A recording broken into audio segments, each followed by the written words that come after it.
Welcome to this episode of Talk Commerce. Today I have Levi Lindsay. He is the VP of Marketing at Hona. Levi, go ahead, do an introduction for yourself. Tell us your day-to-day role and one of your passions. I am Levi. My job is to just be really loud on company's behalf and get attention wherever I can. VP of Marketing at Hona, big proponent of mental health, and I love geeking out over content. So I was excited, Brent, when you asked me to do this. Awesome. And do you have a passion outside of geeking out on content? I have two little girls and a third little girl on the way. So my life is just Barbies and nail salons and princess dresses. I wouldn't have it any other way, though. That's great. Yeah, awesome. Yeah, well, my kids are a little bit older than your kids, but I have a new grandson. So not new, but 18 months ago. Anyways, we won't get into that. So Levi, before we do get started, we're going to talk about content. And I'm excited about, I'm always up for content. Before we get started though, you have volunteered to be part of the free joke project. I'm going to tell you a joke. You just give me a rating 8 through 13. So here we go. Oh, I'm ready. A friend said she did not understand cloning. I told her that makes two of us. Oh my gosh, it's so bad it's good. I gotta give that I gotta give that a 12.5. All right, I love that.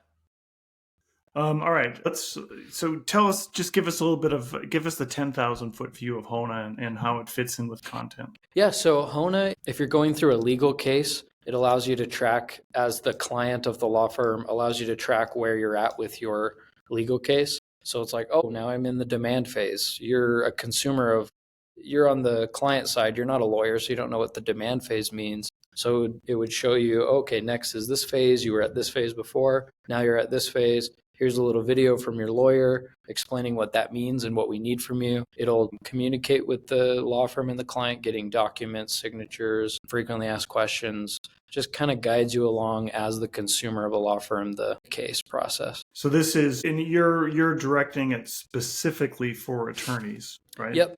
So we're selling B2B to attorneys, and it's a big win for them because their clients are happier because they're communicated with. But also the lawyers we work with work on contingency or flat rate, not hourly. And so the more they spend with a client, the less they're spending working on scaling their firm, or they're not able to bring on as many cases. So it's a win-win. Yeah. So I mean, I guess this helps both sides. It helps the client to understand better what's happening in the process and keeps them updated. What other things do you solve for? We do have an AI receptionist and an AI intake tool. So just kind of helping close the loop on the entire client journey and helping automate as much of it as we can. Case management softwares like Clio and Filevine and 8am, those are kind of like the back end of the firm. We're trying to kind of help automate the front end of the firm. Yeah, my background's in development and having developers and then clients on the other side. And I suppose it's a good parallel for where you are in your project and things like that. And you did mention that you both do video and text. Give us some ideas about how you would help in terms of communicating via text, communicating via video, things like that. Yeah. I mean, Brent, it's the necessary digital footprint to be a marketer is just getting bigger and bigger. And now with AI and the ability for folks to make content very quickly and to make a lot of it quickly, it's like all that does is add more to marketing's plate to keep up with the digital footprint. So we do newsletters, we do blogs, we do podcasts, we do well-produced hero videos, we do static ads, we do carousels, we do organic content, we do paid content, we do user-generated content, and paid ads is a large part of our acquisition strategy. So a lot of that entails video. And so we're all over the place producing as much as we can, as good as we can, as targeted as we can. So it sounds like you're doing both.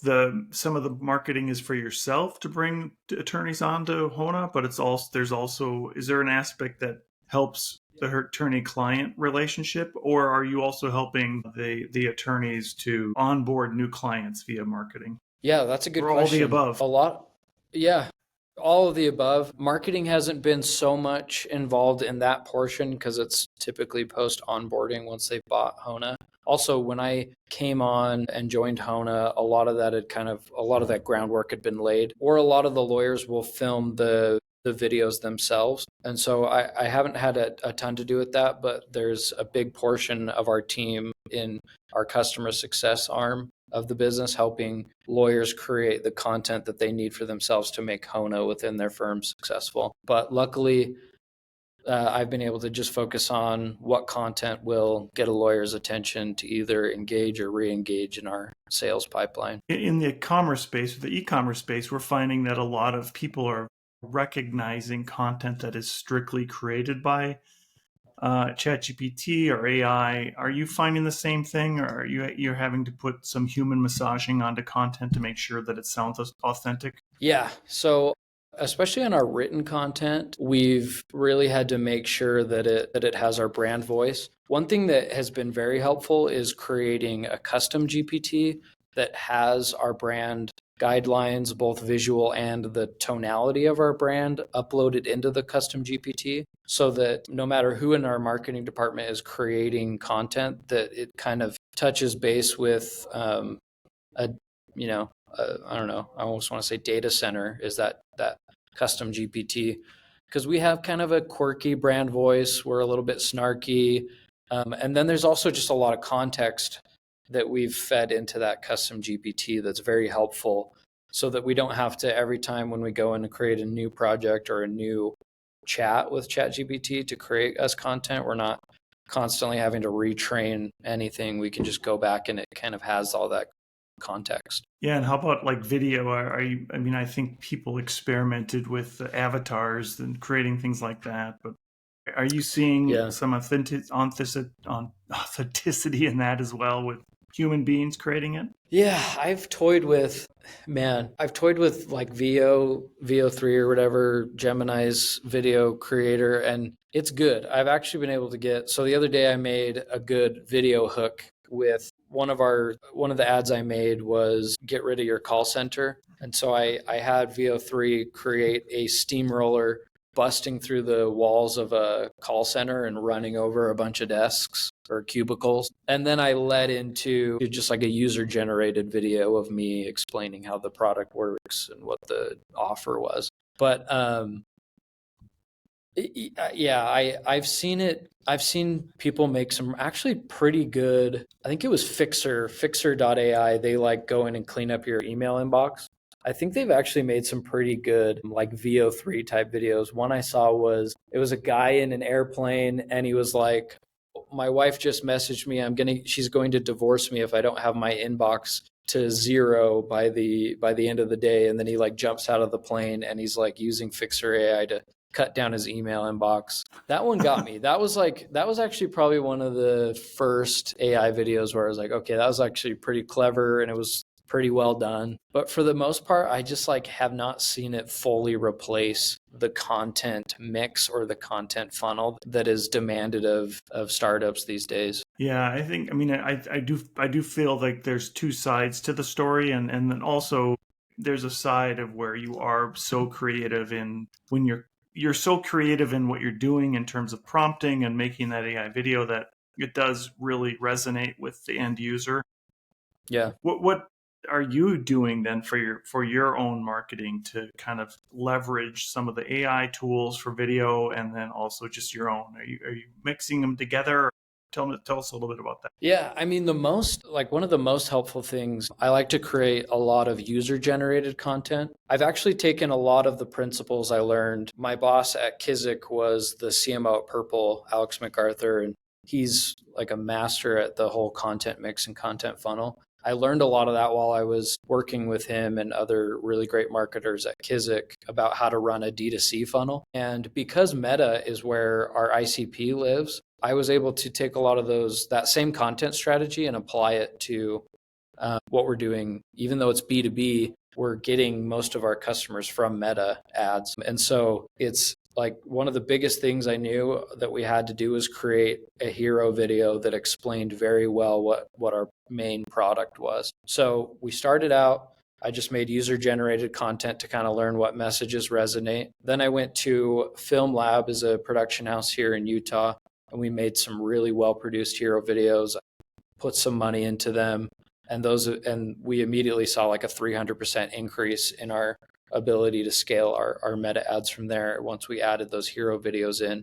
But then those are kind of those evergreen staples that live in our content strategy that, you run those for 12 months, 24 months even. But then you're always constantly having to refresh the middle and bottom funnel with a lot of user generated content. So that's kind of been the D2C strategy that I've copy and pasted over to B2B. But to answer your question, which I really got off track of, is how am I using AI in video production? Honestly, it's mostly just like the AI tools within CapCut when I'm making a lot of user-generated content in like auto captions. And I've toyed with some of the features. I don't know. I'd be curious if you've done this or if any of the listeners have done this, but like those auto editors where you just say like you text prompt, here's the kind of video I want, you feed it the raw footage and you try to get something good out of it. I haven't had a lot of success with those types of AI tools. I've heard Descript is a little better than CapCut and I want to try it out, but it still is just not as good as like me who has all the context going in and editing it myself. Oh, I think you're muted, Brent. I was an early user of Descript, and I've quickly found that Riverside, I mean, they do a great job of what you've just said, where they'll come up with 30 and 60-minute or seconds clips based on your total conversation, and they've just been adding so many great tools that it just I'm kind of riding the Riverside wave. I do use CapCut as well, but I think you're right that I would love to have that tool that kind of takes your raw video and then it intuitively goes and composes it in a way that you would like via a prompt. And one would think that Adobe would already be there, right? One would think that Adobe's already cracked that puzzle, but I don't think they have. Yeah, seems like Adobe's just kind of like at maturity where they're kind of like letting others do the innovation and then they'll scoop it up if it's like starting to gain traction. But I do hear like Premiere, what's that one you can kind of do on the go that's like CapCut by Adobe? Adobe Express. Yes, that's the one. Yeah. Mm-hmm. Yeah, I haven't really toyed with that one much. But I'd be curious because for the listeners, just so you know, we're filming this on Riverside. So it's kind of meta that we're talking about Riverside's editing abilities. And we'll see if this makes it into Riverside's editing cut that Riverside puts together, us talking about its editing capabilities. Let's see how good you are, Riverside. Oh, you're on mute again, Brent. Sorry about that. I must keep hitting it by default. But yeah, I think we just have to say Riverside like 7 or 8 more times to make sure that it gets into the Riverside algorithm. Yeah. And then, if you're in Riverside, California, it probably works even better, right? Yeah, the more. And then if you're like actually by a river, if you're at the side of a river, like it's just the ultimate. White van. Oh, yeah. I want to kind of jump back. You mentioned that Meta has been a great place for you, and I'm assuming that is for your B2B. So like the idea is that lawyers are on the weekends or at night, or actually probably during the day, just going on to Facebook. Yeah. You don't want to say that they're billing their clients, but they're probably on Facebook checking and whatever, right?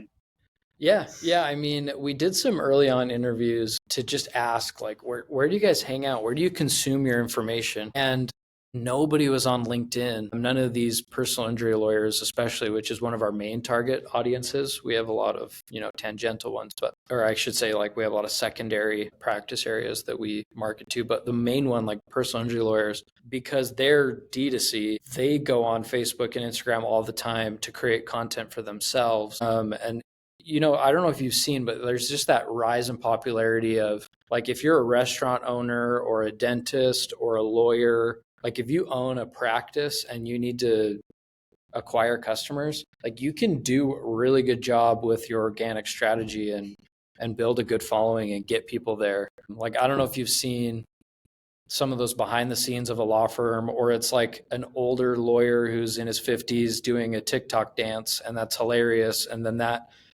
brings in some personalization and brand affinity, and then they choose them as their personal injury attorney because they're like, oh, this guy's down to earth, or this girl's down to earth. So anyway, lawyers are on Meta now, And we haven't really done too much with TikTok from the paid standpoint, but we've had a lot of success with Meta. Yeah, that's really interesting. Maybe Cinnabon would be another good place to advertise for lawyers, right? Or at least lawyers that are hiding and working at a Cinnabon.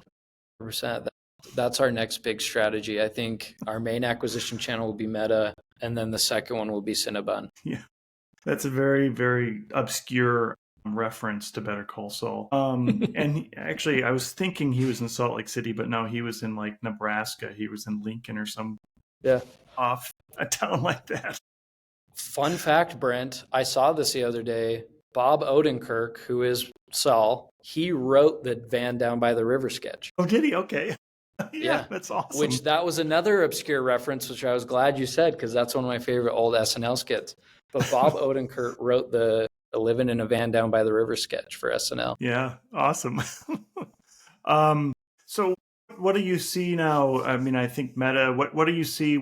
What's another great place, or how do you see this next like quarter and half a year rolling out for your business? Yeah, I mean, I do think we kind of committed one of the cardinal sins, which is we hit a lot of audience frequency. One of the tricks about B2B with Meta is it's more of a tight-knit, niched audience. And when you go and you try to collect data around lawyers, most of the data that's available for lawyers is business email or business oriented. So it's their law firm email. Well, when they go and sign up for Meta, they don't sign up with their law firm email. They sign up with their personal email. So building the audiences outside of Meta and then trying to identify them within Meta has been tricky. Like we had a list of like probably 400,000 attorneys. And then we fed that data into Meta, and it was like we got a match rate of like 60,000 of the 400,000, where Meta was like, we're confident that this 60,000 is from that list.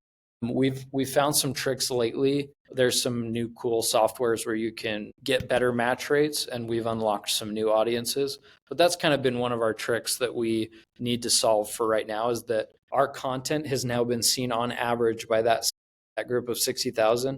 It's been seen an average of 20 times by each one of them. And so we're reaching just some audience fatigue, I think, and we've kind of scooped up the low-hanging fruit. And one, we need to step back and create some more engaging and exciting content, or some more interesting things to talk about to re-engage them so they're not sick of seeing the same stuff like they've seen the 20 times previous. And then the other thing is just trying to unlock new audiences that we can then go market the content to as well. Yeah, I would think that new audience one would be the kind of the hardest but the best, right? Where you're always trying to find where those people are and what they're doing. Yeah. So Levi, we have a few minutes left as we close up the podcast. I give everybody a chance to do a shameless plug about anything they'd like. What would you like to plug today? A shameless plug is just hit me up on LinkedIn. I love networking, love getting to know people. If you're in Utah, I'd love to snag lunch and geek out over content. And I just would love to learn from you. So please connect with me, Levi Lindsay, Lindsay on LinkedIn. That's awesome. And I'll make sure we get those into the show notes. And it's snowing probably. And the snow, yeah. And the snow notes, right. Yeah. Levi, it's been a great conversation. I've really enjoyed it. Thank you so much for being here. Yeah, thanks so much, Brent.